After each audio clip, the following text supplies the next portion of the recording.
어느 날 이런 생각을 해본 적 있나요? 불친절이라는 건 도대체 어디서부터 어디까지일까? 사람마다 느끼는 기준이 다르고 상황에 따라 그 의미도 천차만별이죠. 어떤 사람에게는 묵묵히 일을 처리하는 모습이 불친절하게 느껴질 수 있고 또 다른 사람에게는 과도한 친절이 오히려 부담스러울 수도 있어요. 미국에서 온 한 여성 클레어는 평소 새로운 문화를 체험하는 걸 즐기는 사람이었어요. 특히 한국 드라마를 보며 나오는 음식들에 반해 한국 여행을 결심했죠. 그녀의 마음속에는 한국은 따뜻하고 친절한 사람들이 가득한 곳이라는 환상이 자리 잡고 있었어요. 밥도둑이라 불리는 간장게장을 먹는 장면을 보면서 그녀는 이렇게 다짐했어요. 꼭 한국 가서 이런 음식을 먹어볼 거야. 그렇게 한국에 도착한 클레어는 많은 기대를 안고 경상도에 위치한 한 전통 음식점을 방문하게 됩니다. 문을 열고 들어가자마자 그녀는 한국적인 분위기에 감탄했어요. 나무로 만들어진 탁자와 의자 벽에 걸린 한글로 쓰인 메뉴판, 그리고 바쁘게 움직이는 직원들. 하지만 그곳에서 그녀가 경험한 건 놀라움과 당혹감이 섞인 전혀 예상치 못한 일이었답니다. 음식이 나오기를 기다리는 동안 클레어는 주변의 분위기를 천천히 둘러봤어요. 다른 테이블에서는 가족으로 보이는 손님들이 큰 소리로 대화를 나누고 있었는데 그 목소리는 그녀에게 마치 싸우는 것처럼 들렸어요. 그들은 서로 손가락을 가리키며 큰 소리로 웃고 있었지만 클레어에게는 그 웃음조차 날카롭게 느껴졌어요. 게다가 종업원이 테이블을 다니며 손님들에게 무뚝뚝하게 말을 건넬 때마다 그녀는 점점 더 위축되는 자신을 느꼈어요. 빨리빨리 하이소라고 말하는 종업원의 목소리는 경상도 특유의 억양과 함께 강하게 울렸고 클레어는 깜짝 놀라 옆 테이블을 바라봤어요. 그 테이블의 손님들도 아무렇지 않게 음식을 먹으며 종업원의 말을 가볍게 받아넘기는 것 같았지만 그녀는 그 분위기를 이해할 수 없었어요. 미국에서는 이런 말투는 분명 무례하게 여겨졌을 거예요. 그녀는 조용히 숨을 고르며 자신이 과민하게 반응하는 건 아닌지 스스로에게 묻기 시작했어요. 내가 잘못 이해한 걸 수도 있어. 어쩌면 이건 단지 한국의 문화일 뿐이겠지라고 생각하려 노력했지만 그녀의 마음속엔 불편함이 여전히 남아 있었어요. 잠시 후 삼겹살과 된장찌개가 그녀의 테이블로 나왔어요. 종업원은 한마디도 하지 않고 음식을 테이블 위에 툭 내려놓고는 뒤돌아섰어요. 클레어는 감사합니다 라고 한국어로 힘껏 말했지만 돌아가는 종업원은 대꾸조차 하지 않았어요. 이 순간 클레어는 확신했어요. 아, 여기 사람들은 정말 불친절하구나. 그녀는 포크와 나이프 대신 젓가락과 숟가락을 보며 또 한 번 긴장했어요. 그녀는 젓가락을 들고 삼겹살을 먹으려 했지만 익숙하지 않은 도구 탓에 몇 번이나 고기를 떨어뜨리고 말았어요. 이 모습을 지켜보던 옆 테이블의 할머니가 느닷없이 그녀를 향해 큰 소리로 무언가를 말했어요. 클레어는 깜짝 놀라 고개를 돌렸고 할머니는 손짓으로 뭔가를 알려주려는 듯 보였지만 그 말투는 그녀에게 전혀 친절하게 느껴지지 않았어요. 왜 저렇게 화를 내시는 걸까? 내가 뭘 잘못했나? 클레어는 순간 울고 싶은 마음마저 들었어요. 그때 옆 테이블의 손자가 웃으며 영어로 이렇게 말했어요. 그냥 젓가락 쓰는 법 알려주시는 거예요. 저희 할머니가 원래 목소리가 좀 크시거든요. 그제야 클레어는 자신이 오해했음을 깨달았어요. 할머니는 그녀가 젓가락을 제대로 사용하지 못하는 모습을 보고 도와주고 싶었던 거였어요. 하지만 경상도 특유의 억양과 강한 어투는 그녀에게 전혀 다른 의미로 전달되었던 거주 할머니의 목소리가 클레어의 귀에 울려 퍼질 때 그녀는 잠시 얼어붙은 채로 옆 테이블을 바라봤어요. 할머니의 손짓은 분명 도와주려는 의도였을 텐데 클레어는 그 제스처와 말투가 자신을 꾸짖는 것처럼 느껴졌어요. 그녀는 얼굴이 화끈거렸어요. 왜 이렇게 모든 게 불편하고 낯설게 느껴질까? 그 순간 옆 테이블의 손자가 다시 한번 미소를 지으며 영어로 말을 걸었어요. 괜찮아요. 저희 지역 사람들은 목소리가 좀 크고 말투가 투박하거든요. 근데 진짜 도와주고 싶으셨던 거예요. 그의 말은 진정성이 느껴졌지만 클레어는 여전히 어색한 기분을 감출 수 없었어요. 그녀는 조심스럽게 미소를 지으며 고개를 끄덕였어요. 괜찮아요. 저는 이해해요. 클레어는 억지로 말을 이어갔지만 마음은 복잡했어요.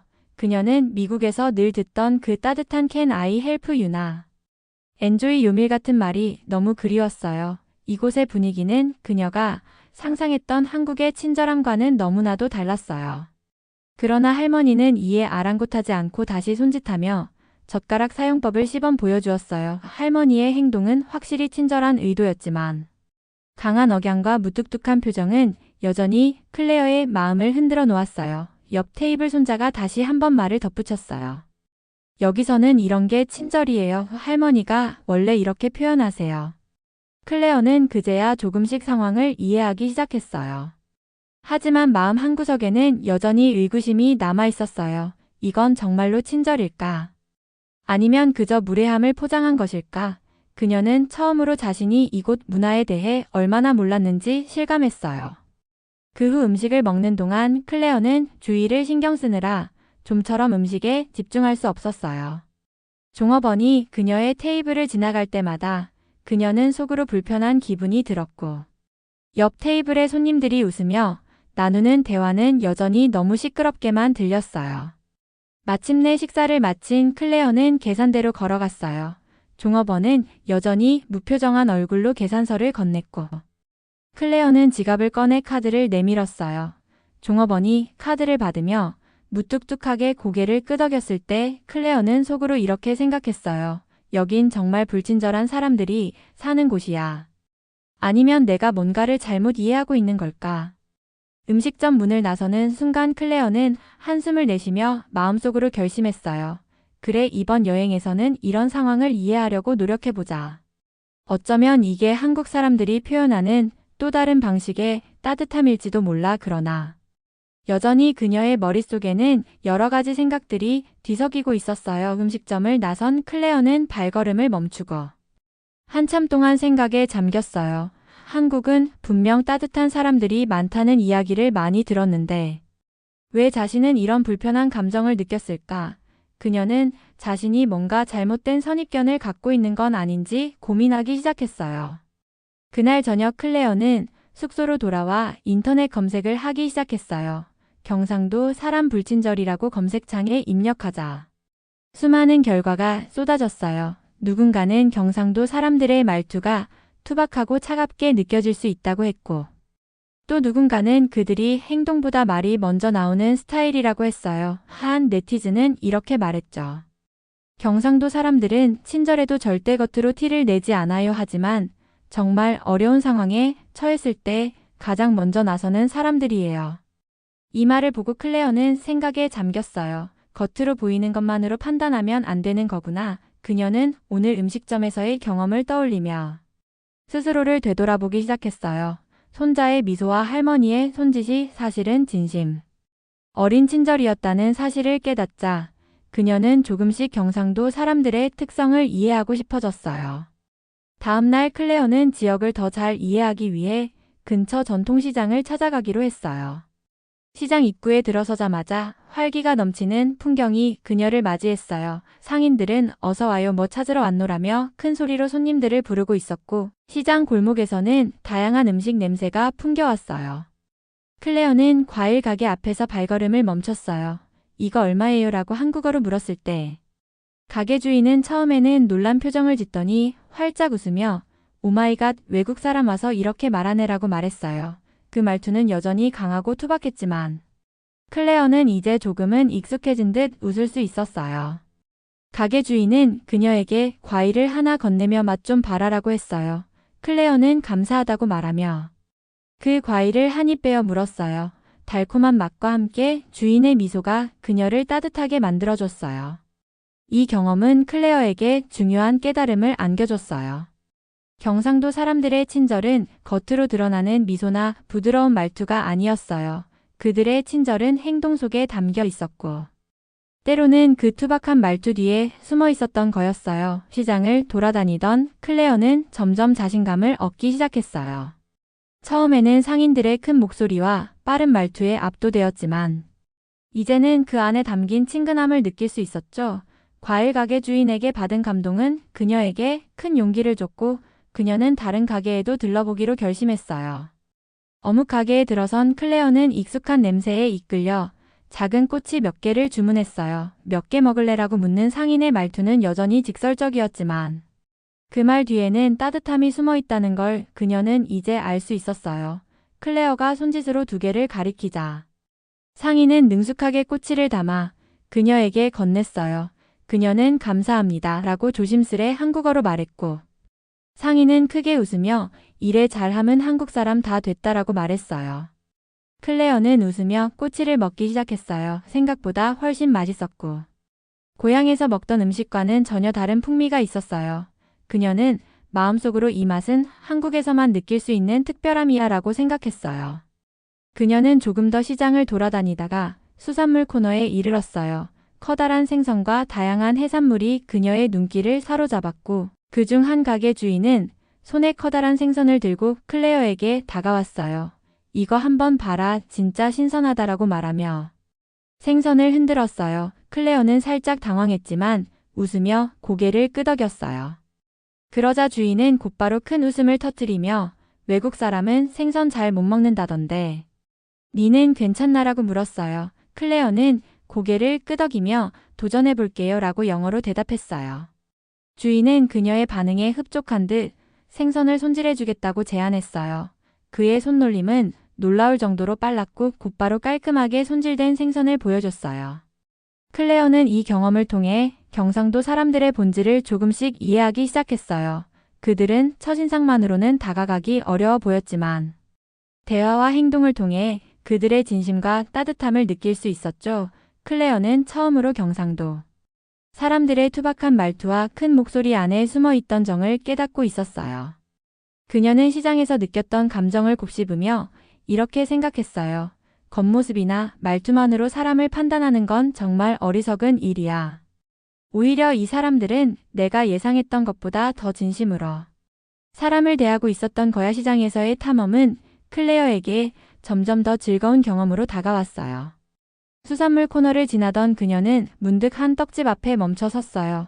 투명한 유리 진열장 안에는 알록달록한 떡들이 예쁘게 정리되어 있었고 그중 몇 개는 그녀가 한국 드라마에서 본 적이 있는 익숙한 모습이었어요. 그녀는 잠시 망설이다가 떡집 주인에게 다가가 떡을 가리키며 물었어요. 이거 뭐예요? 클레어의 어색한 한국어에도 떡집 주인은 주저없이 웃으며 말했어요. 아, 이거는 인절미라는 거다. 콩고물 묻힌 떡인데 니 먹어봤나? 그녀는 고개를 가로저으며 아니요, 처음이에요 라고 대답했어요. 그러자 떡집 주인은 작은 조각을 그녀에게 건네며 말했어요. 먹어보소. 입에 잘 맞나? 클레어는 감사하다는 뜻으로 고개를 숙이며 떡을 한 입 베어 물었어요. 고소한 콩고물과 쫄깃한 식감이 입안에 퍼지는 순간 그녀는 깜짝 놀라며 미소를 지었어요. 정말 맛있어요 라고 말하자 떡집 주인은 큰 소리로 웃으며 말했어요. 그럼 니 이거 좀 더 가져가라. 외국 사람들 떡 잘 못 먹는 것 같은데 니는 잘 먹는 거 보니 대단하다. 떡집 주인의 말투는 여전히 강하고 직설적이었지만 그 안에 담긴 호의는 너무도 분명했어요. 클레어는 떡을 몇 개 더 구입하며 떡집 주인과 잠시 이야기를 나눴어요. 주인은 한국에서 떡이 가지는 의미와 명절에 떡을 먹는 전통을 이야기하며 자신의 경험을 들려줬고 클레어는 그의 이야기에 점점 더 빠져들었어요. 시장을 돌아다니야 보니 클레어는 자신이 조금씩 경상도 사람들의 세계에 녹아들고 있음을 느꼈어요. 그들의 말투는 처음엔 낯설었지만 이제는 거칠게 느껴지지 않았어요. 오히려 진솔함과 따뜻함이 배어 있었어요. 과일을 나눠주고 떡을 시식하게 해주던 작은 행동들에서 그녀는 한국 사람들의 정을 직접 느낄 수 있었어요. 그렇게 시장을 한 바퀴 돌고 나니 클레어는 자신이 생각했던 친절이라는 단어의 정의가 조금씩 변하고 있음을 깨달았어요. 친절은 꼭 부드러운 말투나 미소로만 표현되는 게 아니었어요. 그들이 건네준 작은 행동, 진심, 어린 도움, 그리고 손짓 속에 담긴 호의야말로 진정한 친절임을 알게 되었어요. 시장에서 마지막으로 들른 곳은 작은 분식집이었어요. 김밥과 떡볶이를 파는 가게였는데 주인 아주머니는 그녀를 보자마자 호탕하게 웃으며 이렇게 말했어요. 아이고, 외국 사람이 떡볶이 먹으러 왔나? 맵기는 한데 괜찮겠나? 클레어는 자신 있게 고개를 끄덕였어요. 맵지만 먹어볼래요. 아주머니는 그녀에게 김밥과 떡볶이를 내주며 말했다. 외국 사람 입맛에도 딱일 거다. 그리 맵진 않다. 클레어가 한 입 먹어본 순간 매콤하면서도 달달한 떡볶이의 맛에 반해버렸어요. 주인의 환한 미소와 함께. 그녀는 한국 음식의 매력을 또 한 번 느끼게 되었어요. 시장에서의 따뜻한 경험 덕분에 클레어는 경상도 사람들의 투박한 말투와 큰 목소리 뒤에 숨겨진 진심을 조금씩 이해하기 시작했어요. 하지만 그녀의 여정에는 또 하나의 예상치 못한 시험이 기다리고 있었어요. 그날 오후 클레어는 시장 근처에 위치한 오래된 한옥 카페를 방문하기로 했어요. 조용한 분위기에서 전통차를 즐기며 여정을 정리하고 싶었거든요. 카페는 한적한 골목 안에 위치해 있었고 나무 문을 밀고 들어가자 고즈넉한 분위기가 그녀를 반겼어요. 클레어는 작은 테이블에 자리를 잡고 메뉴를 펼쳤어요. 하지만 메뉴판이 전부 한글로만 되어 있어서 다시 한번 어려움을 겪게 되었어요. 직원에게 도움을 요청하기 위해 카운터로 다가갔지만 그 직원은 바쁜 듯 그녀를 쳐다보지도 않고 무언가를 정리하고 있었어요. 클레어는 약간 주저하며 조용히 익스큐스 미라고 불렀지만 직원은 무심히 잠깐만 기다리세요라고 말하며 다른 일을 계속했어요. 그녀는 처음으로 한국에서 느꼈던 그 낯선 감정이 다시 떠오르는 걸 느꼈어요. 왜 이렇게 무관심하게 대할까? 그녀는 속으로 실망을 감추지 못했어요. 기다림 끝에 직원이 다가와 주문을 받았지만 역시나 무뚝뚝한 태도로 일관했어요. 클레어는 차가운 말투와 표정에 다시 한번 상처받았어요. 차를 기다리는 동안 그녀는 혼자 생각에 잠겼어요. 내가 이 사람들을 너무 쉽게 오해했던 건 아닐까?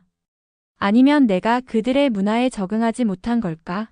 그녀는 여전히 경상도 사람들의 투박한 태도를 받아들이는 것이 쉽지 않았어요. 그러던 찰나 갑자기 카페 안에 있는 손님들이 소란스러워졌어요.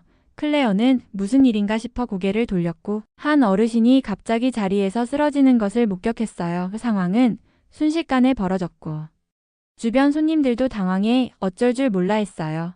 클레어는 얼어붙은 채로 그 장면을 지켜봤어요. 그때 카페 직원이 가장 먼저 달려가 어르신에게 다가갔어요. 직원은 당황하지 않고 빠르게 어르신의 상태를 확인하며 주변에 도움을 요청했어요.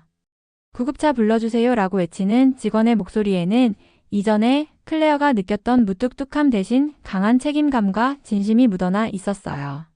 주변 손님들도 하나둘 나서기 시작했어요. 한 사람은 물을 가져왔고 또 다른 사람은 어르신의 손을 잡고 안심시키려 했어요. 클레어는 이 광경을 보며 놀라움을 감출 수 없었어요. 조금 전까지 무심하고 차가워 보였던 사람들이 위급한 상황에서 이렇게 빠르고 진심으로 행동하는 것을 보고 그녀는 자신의 오해를 다시 한번 깨닫게 되었어요. 카페 안의 소란은 점점 더 커졌고 클레어는 자신도 모르게 자리에서 일어나 어르신 쪽으로 다가갔어요. 그녀는 의료 지식이 없었지만 도울 수 있는 일이 있다면 돕고 싶었어요. 그러나 이미 주변 사람들은 손발이 척척 맞아가며 움직이고 있었어요. 직원은 바닥에 쓰러진 어르신의 머리를 받쳐주며 계속해서 말을 걸었어요. 괜찮으세요? 할아버지 정신 좀 차려보세요. 그의 목소리는 평소에 무뚝뚝했던 말투와는 달리 따뜻하고 다정했어요.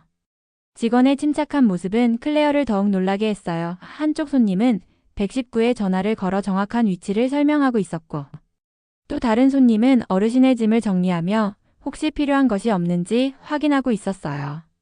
클레어는 그 모든 장면을 지켜보며 자신이 처음에 느꼈던 불친절함이라는 생각이 얼마나 표면적인 것이었는지 깨달았어요. 이 사람들은 말투나 표정은 투박했지만 위급한 상황에서 보여주는 그들의 행동은 너무나 진심 어린 것이었어요. 오히려 그녀가 미국에서 익숙했던 지나치게 꾸민 듯한 친절함보다 훨씬 더 믿음직스럽고 진실되게 느껴졌어요. 잠시 후 구급차가 도착했고 어르신은 직원과 다른 손님들의 도움을 받아 병원으로 옮겨졌어요. 모든 일이 끝나자 카페 안의 손님들은 안도하며 하나둘씩 자리로 돌아갔어요. 클레어도 다시 자신의 자리로 돌아와 앉았지만 마음은 여전히 그 자리에서 떠나지 못했어요. 그녀는 주문했던 차를 마시며 조금 전의 일을 곱씹었어요. 직원이 어르신에게 보여줬던 다정함과 주변 사람들의 자발적인 도움. 이 모든 것이 그녀에게 경상도 사람들에 대한 새로운 관점을 열어줬어요. 그녀는 차를 마신 뒤 계산을 하기 위해 카운터로 갔어요. 직원은 여전히 바쁜 모습으로 그녀를 맞았지만 이번에는 그의 태도가 다르게 느껴졌어요. 그는 말없이 계산서를 건네며 고개를 살짝 숙였고 클레어는 그제야 깨달았어요. 이 사람들은 겉으로 많은 말을 하지 않아도 그 안에 진심이 담겨 있어. 그녀는 영어로 감사합니다 라고 말하며 미소를 지었고 직원은 잠시 멈칫하더니 작게 웃으며 고개를 끄덕였어요. 그 작은 미소는 클레어에게 큰 울림으로 다가왔어요.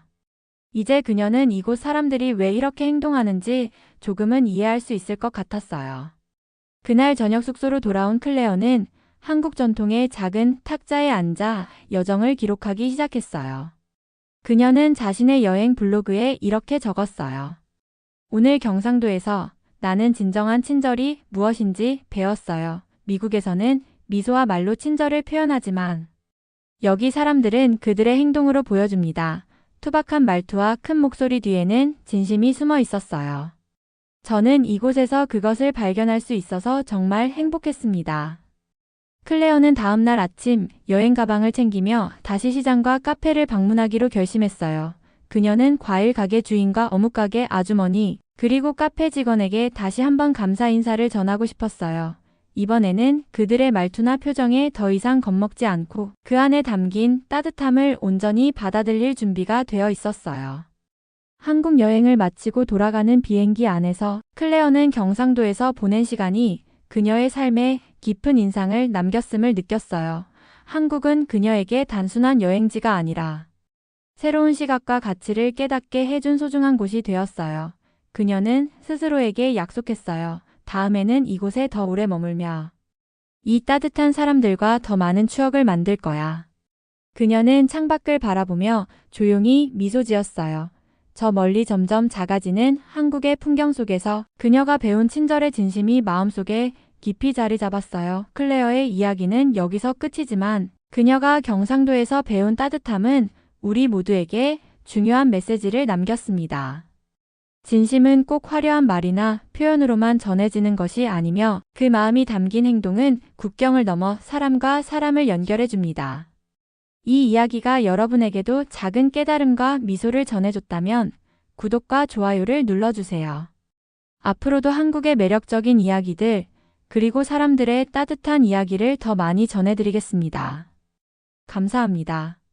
여러분의 소중한 관심과 사랑이 다음 이야기의 힘이 됩니다. 그럼 다음에 또 만나요.